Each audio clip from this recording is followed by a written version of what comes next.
C'est une passion, c'est un truc qui est inné en fait.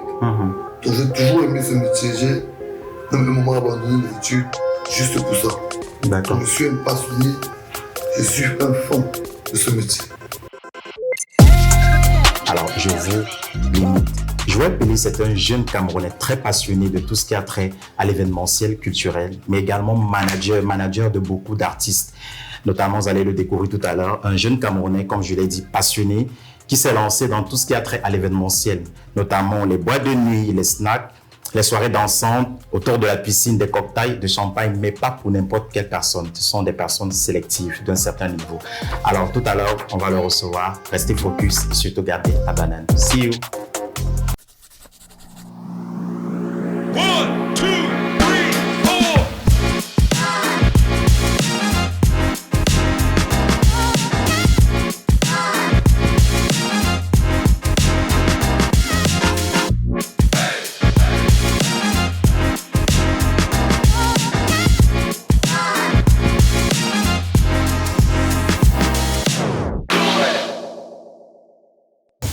Bonjour, une fois de plus, nous avons le plaisir de recevoir Joël Pelly. On a dit tout à l'heure dans l'introduction, animateur, manager d'artistes, vraiment c'est quelqu'un de très influent, notamment l'influence, un domaine qui est assez particulier au Cameroun. Bonjour Monsieur Joël Pelly. Bonjour. C'est un réel plaisir de vous recevoir sur le Freaky Friday. Le plaisir est toujours partagé. Un plaisir également pour nous. Alors assez rapidement, on va aller sur le train des questions. Joël Pelly, un nom qui est déjà connu à Duli, ça fait quoi? C'est toujours un plaisir de savoir et de se sentir aimé, quoi. De savoir aujourd'hui avec l'influence des réseaux, c'est pas facile du tout de Se faire un nom. se faire un nom. Donc grâce à Dieu, j'ai réussi à me faire un nom dans la place et ça va, quoi. Ça se passe bien? Crème, grâce à crème, tout va bien. De toutes les façons, on peut le constater au travers de vos contenus. Vous êtes très adulé, très apprécié par vos abonnés, les personnes qui assistent à tous ces événements dont vous avez la charge. Alors, comment ça se passe? Pourquoi ce choix de carrière? Ce choix de carrière parce que à la base, mon grand frère, qui est mathématique de Petit Pays, est un artiste, donc j'ai beaucoup kiffé. À l'époque, quand je le voyais arriver à la maison, il faisait le tour du monde en musique. Et moi, j'allais encore à l'école. Donc j'aimais, quoi. C'est une passion, c'est un truc qui est inné en fait. Donc j'ai toujours aimé ce métier. J'ai même à un moment abandonné les études juste pour ça. Donc je suis un passionné, je suis un fan de ce métier.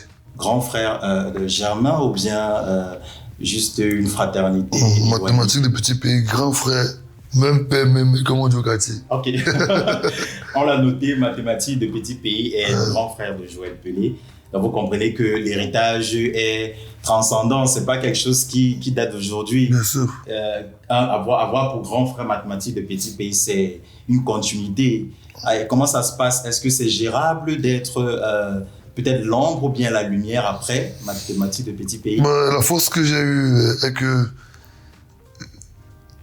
en fait, on sait même pas que c'est mon grand frère d'ailleurs. On a l'exclusivité en fait. Ouais. Donc là, j'ai fait l'effort de me tracer mon petit chemin, tout en copiant ce qu'il faisait de temps en temps.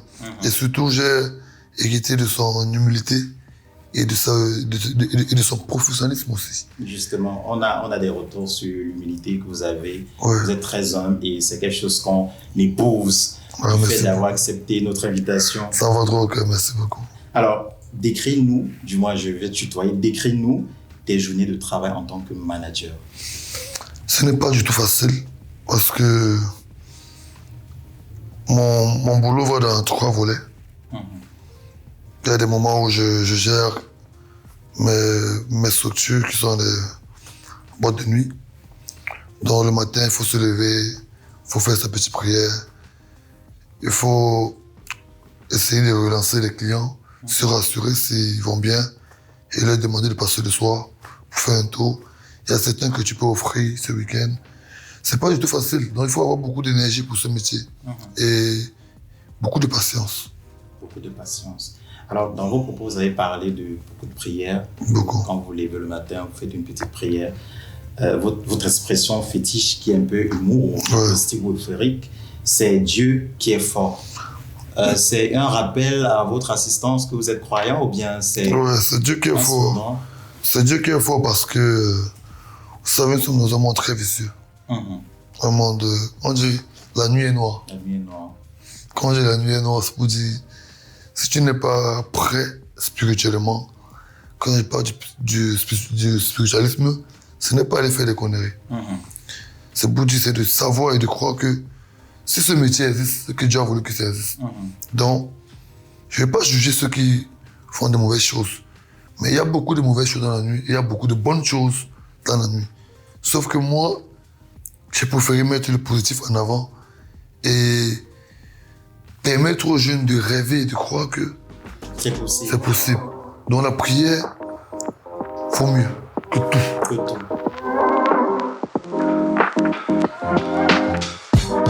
Alors, justement, la prière vaut mieux que tout. C'est l'essence première pour toute personne motivée à réussir. D'ailleurs, on comprend que c'est quelque chose que vous épousez naturellement de vous mettre en prière dans tous vos avoirs et tout. Je suis un croyant. Non, d'accord. Je suis un croyant, mais je n'appartiens à aucune religion. Ah, c'est super. C'est super. Vous ne faites pas dans du suivisme?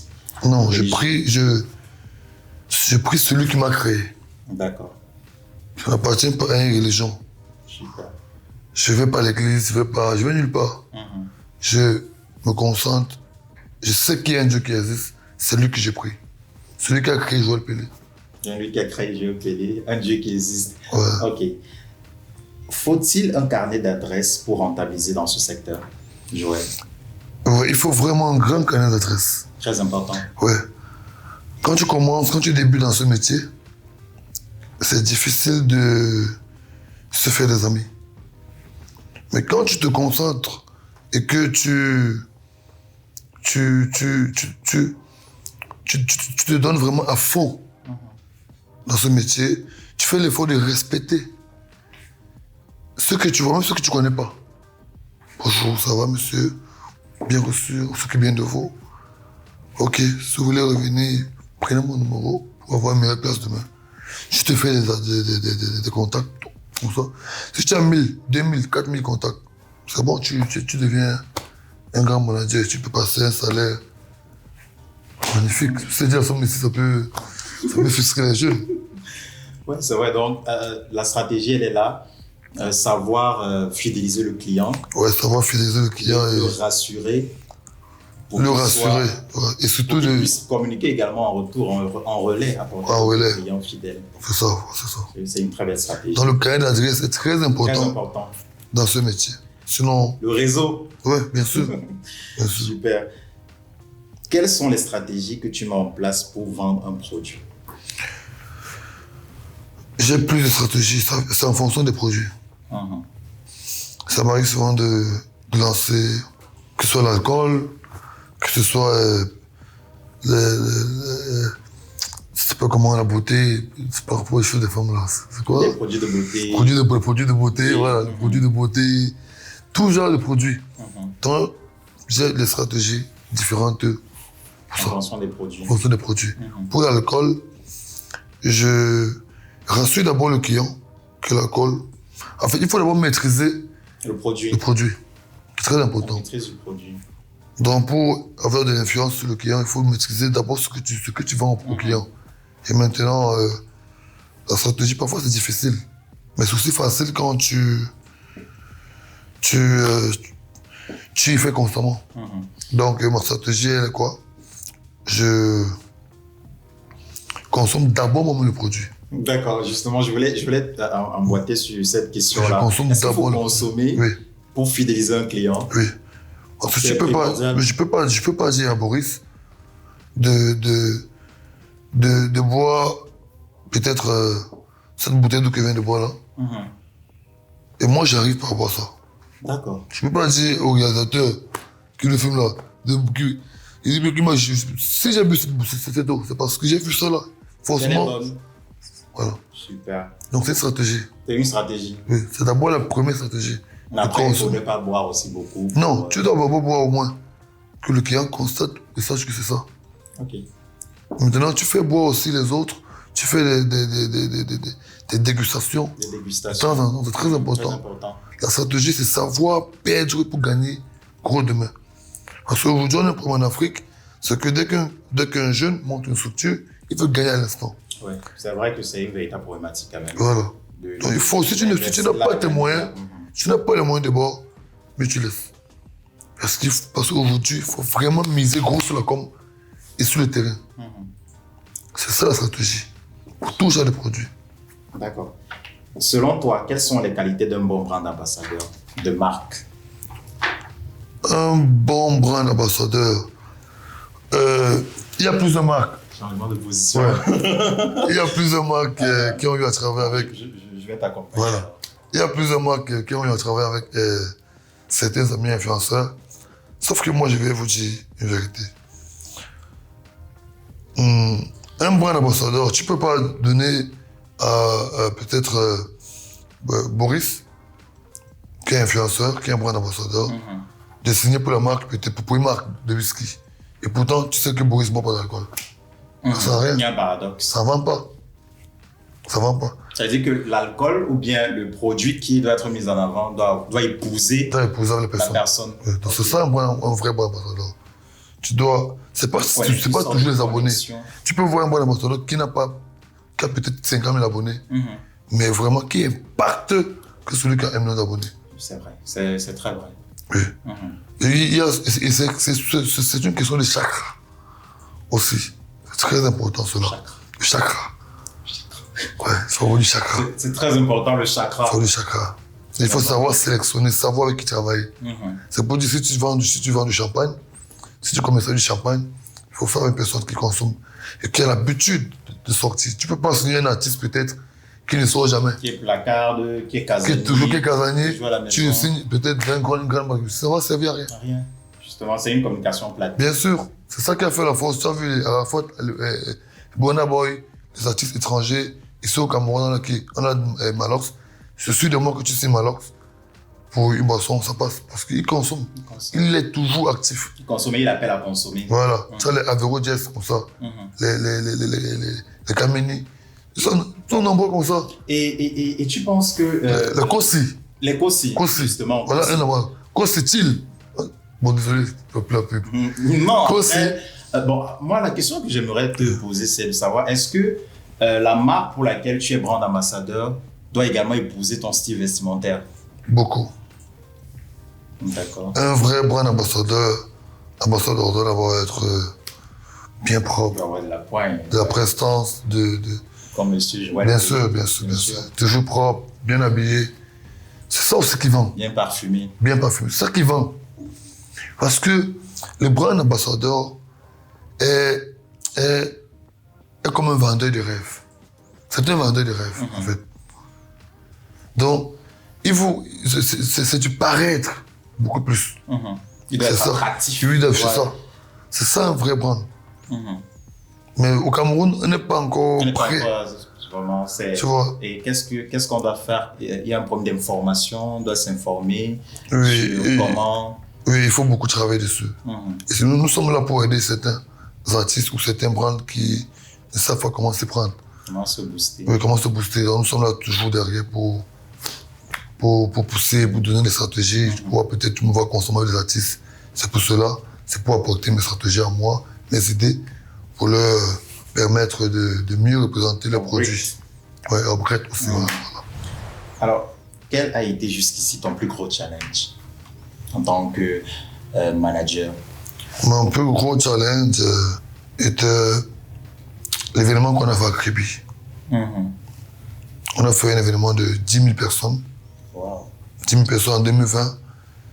On Super était. responsabilité. Oui, et nous sommes nombreux.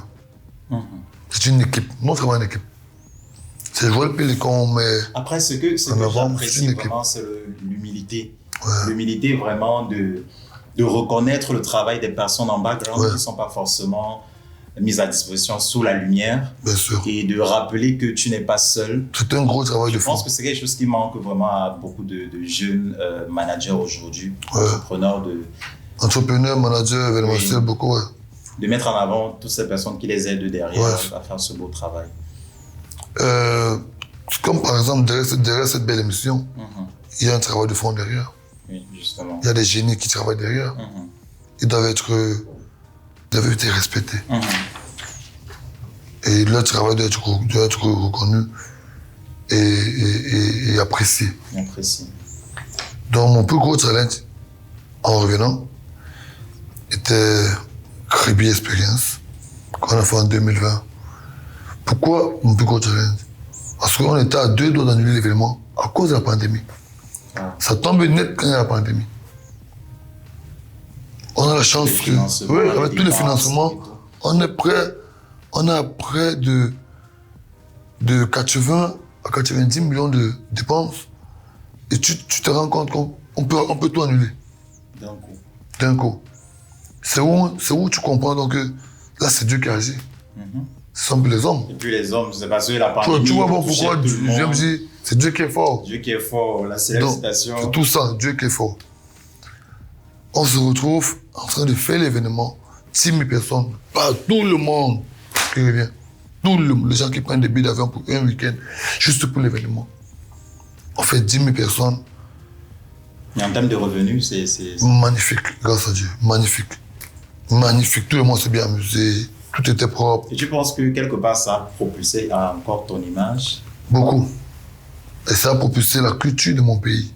Super, j'adore vraiment cette façon que tu as de mettre toujours en avant ton pays. Parce que quand tu parles de l'équipe en background, c'est le pays. Bien sûr, bien sûr. Vraiment chapeau. Et juste après l'événement, juste à la fin de l'événement, c'est où on lance le couvre-feu. Le couvre-feu de la Covid. De la Covid. Juste le lendemain. Le lendemain. L'événement. Après, les gens avaient déjà... Et 3 jours après, je suis tombé malade. Ça m'a attrapé. J'ai fait 1 mois.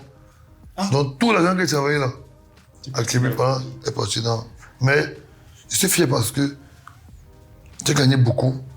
J'ai gagné beaucoup en autorité. J'ai gagné beaucoup, même dans l'expérience du travail. Joël Pélé, vraiment, c'est avec tout un engouement que je suis très fier de le recevoir parce que c'est quelqu'un de très humble. On a eu à le dire plusieurs fois au cours de l'émission. Il est très humble, très ouvert et c'est une rareté de nos jours. Joël, qu'est-ce qui te motive le plus dans la vie? Ce qui me motive le plus dans la vie, ce sont mes parents. Ma famille, mes parents, mes proches. Mais ma famille, c'est pas forcément mes frères ou mes soeurs. Ma famille, c'est vous.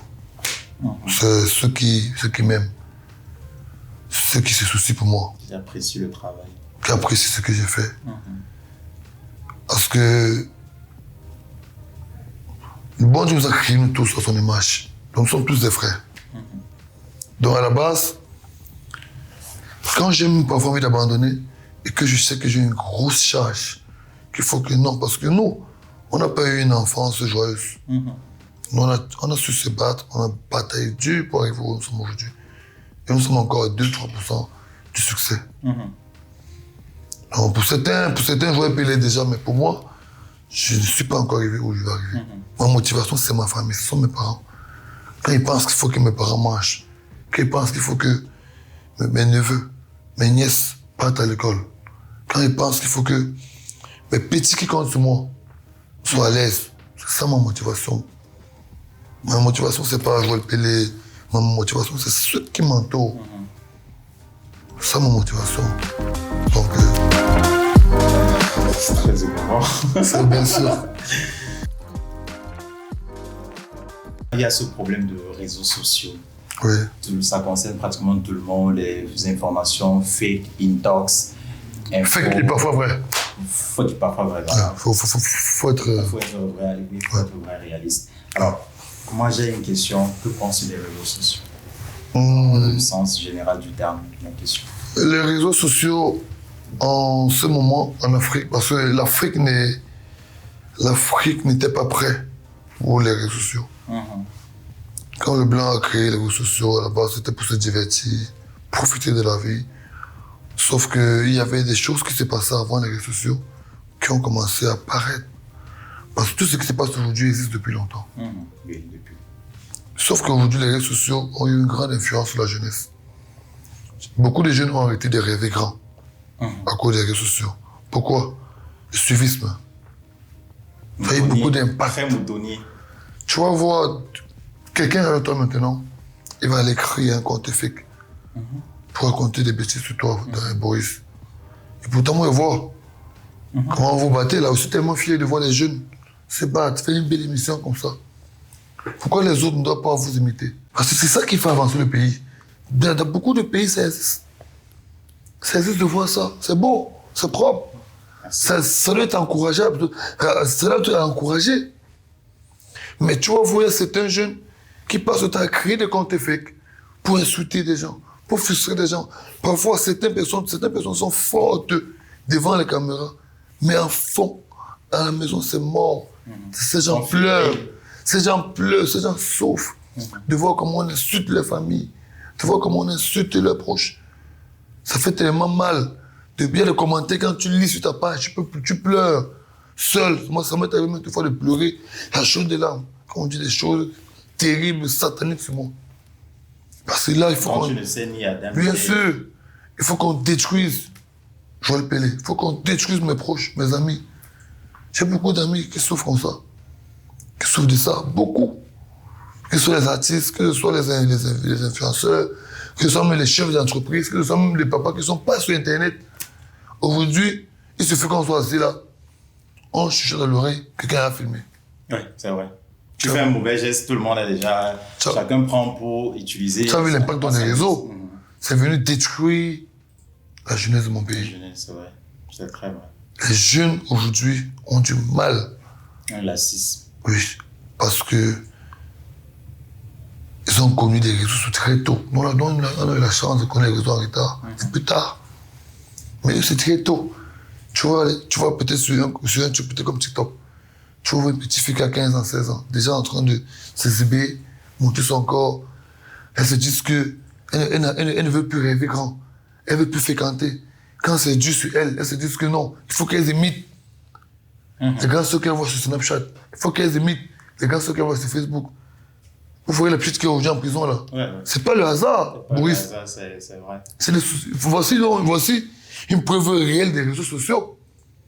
Qu'est-ce qu'elle disait? Qu'elle va dépasser telle. Mais c'est beaucoup. C'est tout ça en fait, Boris.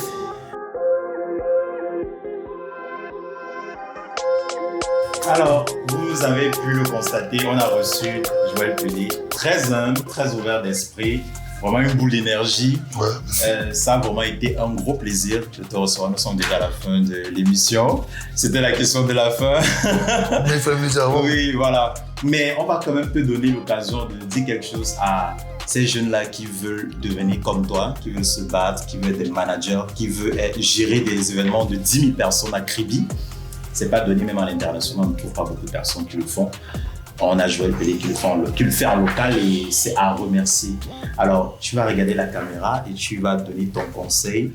Ceux qui veulent, ils posent. Ceux qui ne veulent pas, divorcent. Joël. Bon, je vais décroiser mes pieds avant de parler. Je tiens à dire à la jeunesse de mon pays, de l'Afrique. Nous, on a eu la chance de voyager pour faire l'événementiel dans certains pays, même chez nous. On a commencé, on a vraiment charbonné, ça fait des années. Je n'ai pas eu mon succès à ma première année, j'ai eu mon succès après 10 ans. N'arrêtez pas de rêver grand. Croyez en vous, les jeunes. Priez, croyez en vous. N'ayez pas peur de prendre des initiatives. Même quand c'est mauvais, allez vers vos grands frères qui ont déjà fait le chemin. Prenez conseil auprès de vos aînés, de ceux qui ont déjà un peu d'expérience. Ne vous attardez pas aux choses qu'on dit sur les réseaux sociaux, ça tarde vos vies, ça retarde vos vies. Concentrez-vous vers vos objectifs. Que Dieu vous donne la sagesse et l'intelligence de pouvoir évoluer et de croire en vous. Merci Joël.